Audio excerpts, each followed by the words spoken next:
वो लोग high court नहीं सुप्रीम कोर्ट भी जाएंगे तो भी हम उनका पीछा छोड़ने वाले नहीं हैं।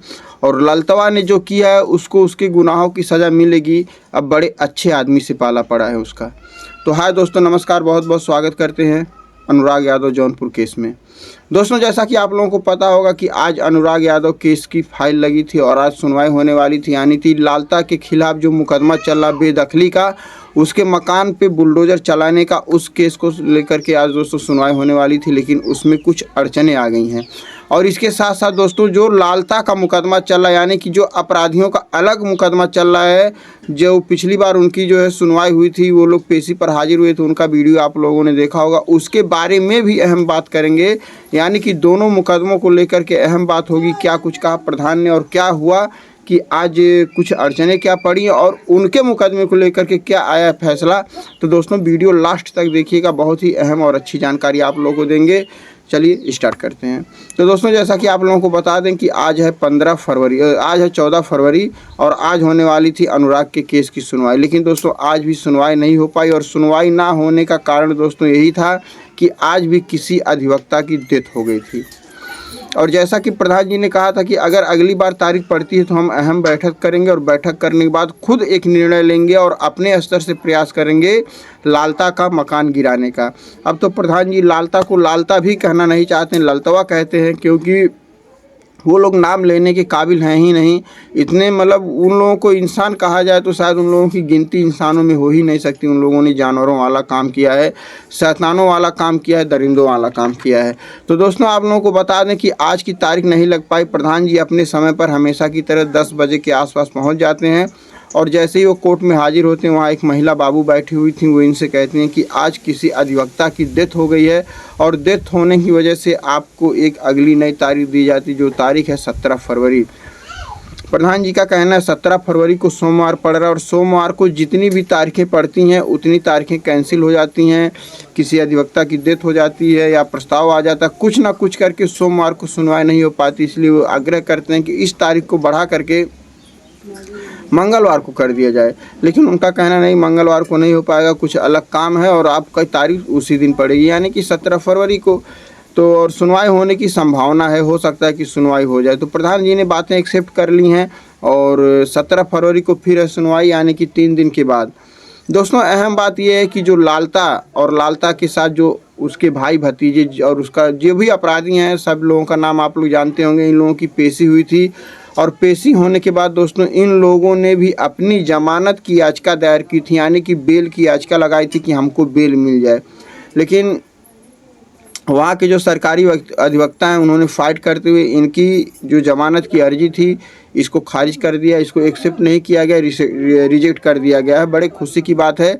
और प्रधान जी का कहना है कि अब इन लोगों की जमानत की अर्जी यहाँ से खारिज हो चुकी, हो सकता है दोबारा भी है यहाँ से लगाएं। लेकिन अगर यह लोग जमानत पाने के लिए हाई कोर्ट जाते हैं तो हम हाई कोर्ट जाएंगे, अगर सुप्रीम कोर्ट जाते हैं तो हम सुप्रीम कोर्ट तक जाने की भी क्षमता रखते हैं।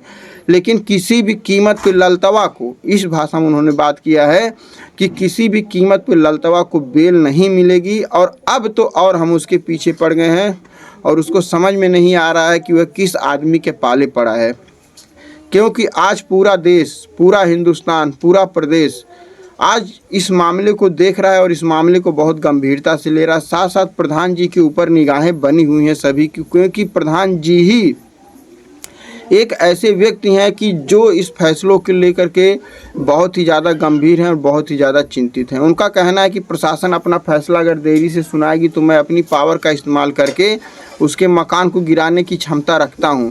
और उन्होंने अपनी फाइल भी तैयार कर ली है, बहुत जल्द वह बैठक करेंगे और यह प्रधान जी भी अपनी प्रक्रिया को चालू कर देंगे। और चाहे प्रधान जी के द्वारा चाहे प्रशासन के द्वारा बहुत जल्द जो है आदेश आएगा और लालता का मकान गिरना है तो गिरना है, ये तो 100% तय है। क्योंकि दोस्तों इतना तो साबित हो ही चुका है कि उसका मकान अवैध ज़मीन में है।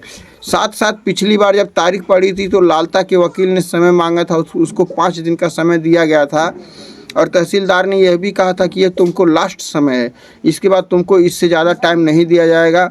और तहसीलदार की बात को मानते हुए लालता के वकील की बात को मानते हुए समय दे दिया गया। लेकिन अभी 5 दिन से ज़्यादा का समय हो रहा, 10 दिन समय निकलने वाला। इस बार लालता का वकील किसी भी तरह से समय नहीं मांग सकता है प्रशासन से। अगर इसके बावजूद भी अगर प्रशासन समय देता है तो समझ लीजिए कि कहीं ना कहीं कुछ ना कुछ ज़रूर गलत हो रहा है। और दोस्तों रही बात जो उधर लालता का जो भी परिवार, लालता का भाई लालमोहन, राजेश, रमेश और 2 अन्य नाबालिग, जितने भी लोग जेल में बंद हैं वो लोग कोशिश कर रहे हैं कि हम जल्द से जल्द बेल से बाहर आ जाएं। और इधर से कोशिश की जा रही है कि उनकी बेल होने नहीं दिया जाएगा, चाहे किसी भी कीमत पे। और इसमें सबसे बड़ा कांटा दोस्तों वीरेंद्र यादव प्रधान जी हैं, क्योंकि उन लोगों को लगता है, और लगता नहीं होता भी है और होगा भी। आप ही दोस्तों बताइए, अगर इस केस में अगर वीरेंद्र यादव अगर इतनी जो है हिम्मत लगा करके अगर खड़े नहीं होते तो ये केस अब तक कहाँ से कहाँ गया होता, किसी को कुछ पता ही नहीं चलता। एक जिम्मेदार बाप की तरह, एक जिम्मेदार भाई की तरह आज प्रधान जी जो काम कर रहे हैं, हम चाहते हैं कि हर गांव के प्रधान को निष्पक्ष भाव से और निष्पक्ष भावना से इसी तरह से कार्य करना चाहिए ताकि हम लोगों का विश्वास जीत सकें।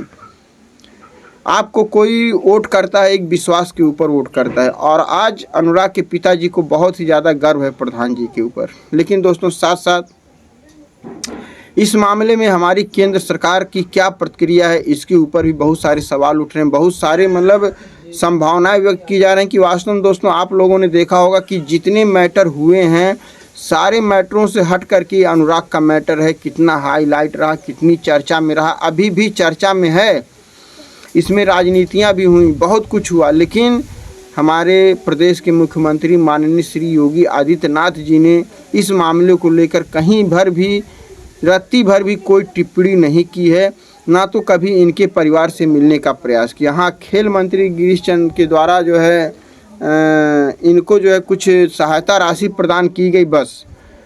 इस मामले में अन्ना ने भी धरना प्रदर्शन किया। अन्ना के धरना प्रदर्शन के बाद भी इनके परिवार को कोई खास फ़ायदा नहीं हुआ, उनको भी बेवकूफ़ बना करके उनका भी अनशन तोड़वा दिया गया, लेकिन कोई भी फ़ायदा नहीं हुआ। दोस्तों शुरू से लेकर के अगर आखिरी तक एक बार सरसरी निगाह से देखा जाए तो अभी तक वास्तव में अनुराग के पिताजी को न्याय नाम की कोई भी चीज़ हासिल नहीं हुई है कि जिससे उनको थोड़ी सी संतुष्टि हो। शुरू में भी तारीख चल रही थी, आज भी तारीख चल रही है, और आगे ना जाने कब तक तारीख चलती रहेगी। बस मुजरिमों को पकड़ के जेल में डाल दिया गया है। हाँ, अब पुलिस ने उनकी जो है लेखा जोखा कर्मों की हिस्ट्री यानी कि चार्जशीट को भी जो है सबमिट कर दिया। पुलिस ने चार्जशीट में क्या सबमिट किया है यह तो अधिवक्ता ही बता सकते हैं, और प्रधान बहुत जल्द इसको भी रीओपन करने वाले हैं।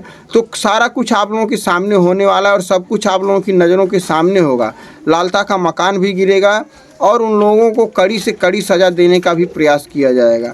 कुछ लोगों का कहना है कि सबको फांसी दी जाए, कुछ लोगों का कहना है एक को फांसी दी जाए, बाकी को उम्र कैद की सज़ा सुनाई जाए। दोस्त, और एनकाउंटर तो हो नहीं सका क्योंकि एनकाउंटर होने का इन्होंने मौका ही नहीं दिया, क्योंकि इन लोगों ने एक सोची समझी चाल चली और अपने आप को खुद जो है सरेंडर कर दिया। और जब कोई अपने आप को खुद सरेंडर करता है तो वहाँ एनकाउंटर होने की संभावनाएं बिल्कुल ख़त्म हो जाती हैं। अब 2 सज़ाएं इनके ऊपर बचती हैं, या तो उम्र कैद या तो फांसी, और यह लोग इस सज़ा को दरकिनार करते हुए अपनी बेल करवाने की कोशिश कर रहे हैं। हाँ, ये हो सकता है कि कुछ को 1-2 को बेल हो सकती है, लेकिन जिसने अनुराग का गला काटा उसकी बेल होना तो मुश्किल दोस्तों। और कई लोग कमेंट्स में ये भी कह रहे हैं कि जिसने गला काटा है उसको सीधे की सीधे फांसी की सज़ा दी जाए, बाकी जो अन्य दोषी हैं उनको उम्र कैद की सज़ा दी जाए। लेकिन कुछ लोगों का यह भी कहना कि यह हत्या तो सिर्फ एक ने की है, लेकिन षड्यंत्र सबने किया है, साथ सबने दिया है, इसलिए सबके सब आरोपियों को फांसी की सज़ा होनी चाहिए। तो दोस्तों यही जानकारी थी कि 17 तारीख को फिर सुनवाई होने वाली। बाकी आप लोगों की क्या राय है उनकी सज़ा को लेकर के, उनकी बेल को लेकर के, आप लोग कमेंट बॉक्स में ज़रूर बताइएगा। और जाते जाते दोस्तों आप लोगों को हम एक बात बता दें कि बहुत ही जल्द इसी चैनल पर आप लोगों को अनुराग यादव को लेकर के एक बहुत ही मतलब मार्मिक सॉन्ग आने वाला है। वो सॉन्ग आप लोग देखना मत भूलिएगा, प्यार दुलार ज़रूर दीजिएगा। चलिए दोस्तों, आज का वीडियो यहीं पर समाप्त करते हैं, मिलते हैं नेक्स्ट वीडियो में, तब तक के लिए जय हिंद, जय भारत।